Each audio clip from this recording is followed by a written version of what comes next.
you own it. Let every mile bring a smile, yeah. Welcome back to another episode of the Road of Life podcast. What are we talking about this week, Bennett? I think let's talk about sex, baby. Let's talk about you and me. Yeah, seems like a good idea. Yeah, why not?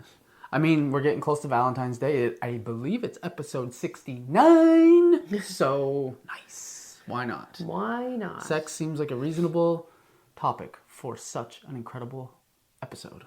Couldn't agree more. And it's something that's been coming up a little bit more often lately in our coaching, and it's an important topic when we talk about relationships. We haven't talked about it a lot in this podcast at this point, but it is a really important piece of your romantic relationships, and so let's dig into it. And it's one of the big sources of stress and arguments in relationships. Right. You know, money, sex, parenting, probably three of the biggest. Mm-hmm. So, yeah, I think it's a topic that needs to be discussed, and it's one that a lot of people avoid because it's awkward. And we talked about don't be weird about money. We're also going to talk about don't be weird about sex, I guess, right? And the goal is to help you build connection, open up, be more open and honest, and have that conversation about intimacy and understand the importance that it plays in a healthy relationship. Like, it's really something that can be a source of tension in a relationship because two partners have two completely different desires. Well, I think also, like, sex is inextricably linked, like the physical side of intimacy and the emotional side of intimacy. And two partners can have different needs in each of those categories. And we can speak in generalities about, you know, women versus men, but really, it doesn't really matter which one is which. But generally, two people are never going to have the exact same needs physically and the exact same needs emotionally. It's just impossible. Generally speaking, for most people, the emotional intimacy is required for the physical intimacy. And so we spend a lot of time on the podcast and in our coaching. I think, so a lot of men are really relying on sex from a physical standpoint, and women need an emotional connection. Correct. And so a lot of times men have a drive for sex that's higher than the woman in a relationship. But that's not actually necessarily true. That's how they see it, but it's because the emotional needs haven't been met. Right. And when the emotional needs aren't met, the drive isn't there. Right. When the emotional needs are met, the drive women don't have less of a desire for sex than men do. It's just that their needs for it, how you reach it, how you meet that need is different. It's almost like there's a prerequisite. Yeah. Yeah. You have to warm the oven. Yeah, not just foreplay. Yeah, no, you have to warm the oven, mind. Yeah, like the emotional intimacy has to exist before the desire for the physical intimacy is going to be there. Right. Generally speaking. They need to feel seen and appreciated. Yeah. So if they're not looking for sex, go back and think about, are they feeling seen, heard, valued, appreciated? Yeah, are you validating them? Are you seeing them? Are you appreciating them? Are they overwhelmed with more things to do that they're not getting support with? And they're exhausted and don't have any desire whatsoever for it? Look back and trace that and see, is there more I can be doing to warm the oven? Can I take some of the stress off of someone's plate by helping out with certain tasks, or giving a foot rub or a back rub, or just appreciating, sending a text of appreciation, letting them know that all the work, all the things that they do is not going unnoticed. It's the little things that when you do those, it brings the level of emotional intimacy up, and then the physical intimacy comes behind it. Follows. Yeah. So shout out to the episode, Little Things Are the Big Things. That might be a helpful episode to re-listen to at this point. Because at the end of the day, sex, it matters. It's important in a relationship. Very. And obviously some people find it more important than others, but most people find it important. And it's just something that strengthens your connection. It builds a deeper bond, fosters intimacy, releases happy hormones. Yeah. And Makes you happier. And there's some people's love language is physical touch, and sex is a big part of that. And I think there's also a caveat on that a lot of men especially just believe their love language is physical touch because of their sex drive. And so there's the pump break required there, where is it actually physical touch? Like, do you also feel loved when you cuddle, when you hold hands, when you get a back rub or a foot rub or a massage or a hug, a kiss? Do all of those things fill your love tank? And if not, then maybe physical touch isn't actually if your it's love just language. the physical act of sex, then that's probably your sex drive and not necessarily what makes you feel loved and appreciated. It might be acts of service or something else, but definitely do that. That's a good exercise for people to test whether or not physical touch is their love language. Correct. And when it is the love language, it is especially important to be filling your partner's love tank in the way that they can receive it, which is in their love language. And if that is physical touch, then making sure that you're working on that if that's not your love language. Because we give love the way we want to receive. Right.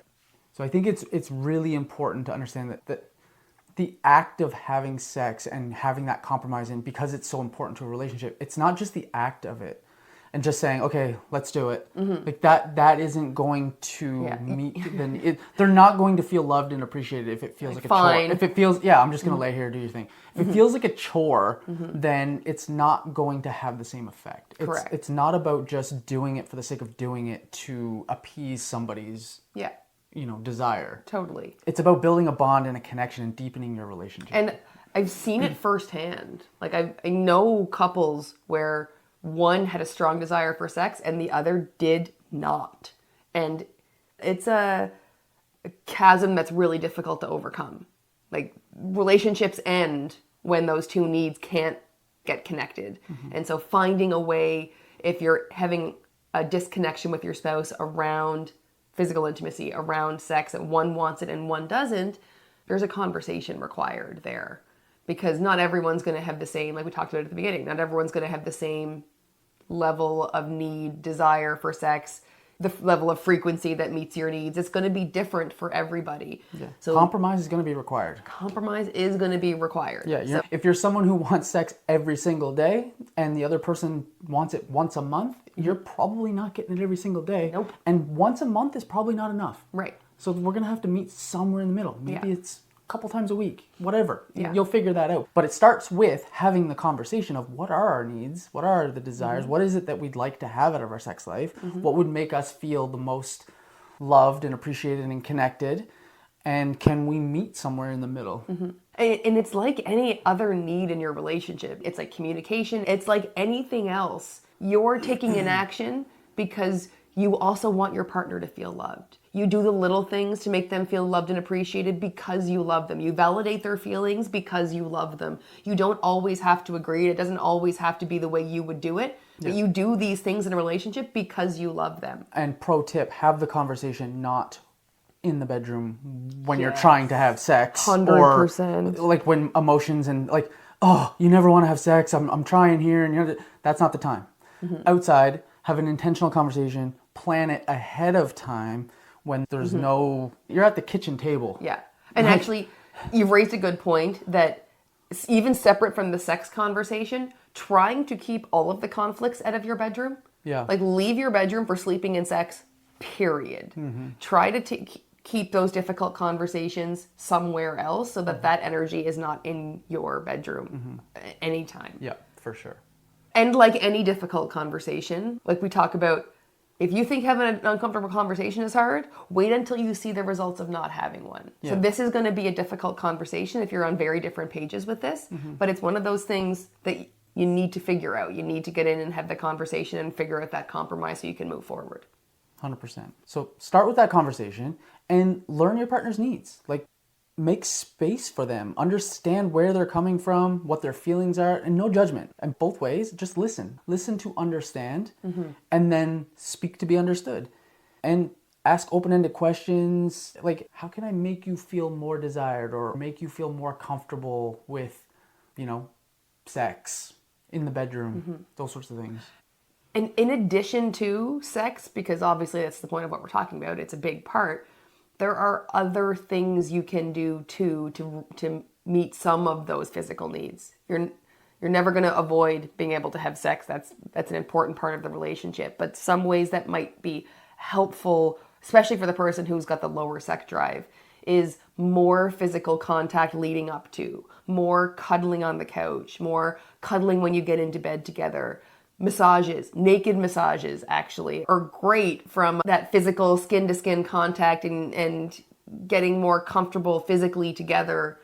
Some of those other acts that are really physical that bring you together can really help, move the needle for your physical intimacy too. Yeah. And then I think one other big thing is just scheduling it and making time for sex. Like sometimes we have this narrative that romantic notion. Yeah, it needs to be spontaneous or it doesn't matter. Like planning, it's so boring. It's like, well, it's not boring. It's actually intentional. Like it's putting something of importance into your calendar and making sure you do it. Mm-hmm. We talk about that with everything in life, right? If it's important to you, you will make time for it. Yeah, and I think that it's important to make time for it because it's an important part of your relationship. And that doesn't take away from the bond that's going to get developed. Mm-hmm. Just because you schedule it doesn't make the bond less. And I'm not saying that it's only scheduled. Mm-hmm. I'm just saying schedule it so that at least there's the minimum requirement. The bare minimum. Yeah. At least you're meeting each other's needs that way. And then if on a random Saturday afternoon you decide to do your thing, then the little afternoon delight. Yeah, if you want to do that, then absolutely do that, and that's a bonus. Mm-hmm. And then you can have your spontaneity and fill that cup too. But at least you're meeting the need if you can schedule it whenever. Because I do think there's this sort of rule or this romantic notion or this expectation people have that sex should always be spontaneous when we're both in the mood and it just explodes and it's just delightful. It's a story we tell ourselves. It is a story. It's a stupid rule you've given yourself. Trying to keep up with Hollywood and the movies and all the rom-coms and all the stuff. But think of every other area of your life. Like when I think of every other area of my life, when something's important, I make sure it's in the calendar. I make sure it's scheduled so I don't forget, so that it happens the way I want it to happen, so that I've made sure the time is carved out and nothing overlaps. Like when I've got something important going on in any area of my life, it goes in my calendar and I hold that space. Yeah. And this is an important part of your relationship. We say the same thing about your date night. We say the same thing about the quality time you spend together. This is one of those important quality times together that if it's important, it goes in your calendar, it gets scheduled, and you hold that space. And there's absolutely nothing wrong. In fact, it's really helpful to put it in your calendar. If you're struggling with figuring out how you're going to meet each other's needs, putting it in the calendar is a great way to at least, Thursday night, whatever it is, Saturday morning, whatever it is for you, throw it in the calendar and do it. Mm-hmm. Do it. Just like Nike. Just do it. Just do it. And then lastly, it's going to sound maybe a little funny in this context, but celebrate your momentum, celebrate your wins. Like we talk about that again in every other area of your life. We had sex. Let's have more sex. Well, you don't have to celebrate with more sex. You can celebrate any way you want. Celebrate any way you want. But we talk about that in all the other areas of your life that maintain your momentum by celebrating your small wins. Acknowledge those wins to build the momentum. It's important in this too. It's everything. In everything you do, celebrate the small wins or big wins, whatever they are. Celebrate the wins because it leads to more wins. Yeah. It really does truly build momentum. And so if you have sex and you meet your schedule, you put a schedule in, that's a win. Hey, we've done it for a month straight or whatever it is. Yeah. Yeah. Woo! Celebrate. Dinner. Let's go out for a nice date night. Yeah. Might lead to more sex. Who knows? Exactly. Nice. And so the spontaneity, the spontaneous kind. Maybe. Who knows? And so again, going back to our one line at the end here, what's the one thing you're going to do? Because sex is a really important part of your relationship and you can't just ignore it and hope that it works itself out. Even if you've got very low sex drive, if your partner doesn't, there's a compromise. There's a compromise required. Have the conversation and find the compromise. What's the one thing you're going to do coming out of this episode to make a difference in your sex life? Pick one thing, one action to take to make a change. And probably it starts with a difficult conversation. But pick any of the things we talked about in this episode. And if you're having a hard time broaching the subject with someone, like, how do you start it? Just sing the song. Just go into the room singing the song. Like, what are you? Let's talk about sex, baby. What are you going on about? Why are you singing that? Oh, great intro. Great segue. Door opened. Let me ask you a question. I've been thinking a lot about it. and I want to chat with you about it. And then go from there. Yeah. And if there's anyone else that in your life that might need this episode, like maybe your spouse, but maybe you know a friend who's struggling with this, share this episode for anyone who might need it. And we wish you all very awesome sex lives. Happy sex. Bye. Bye. Hold up,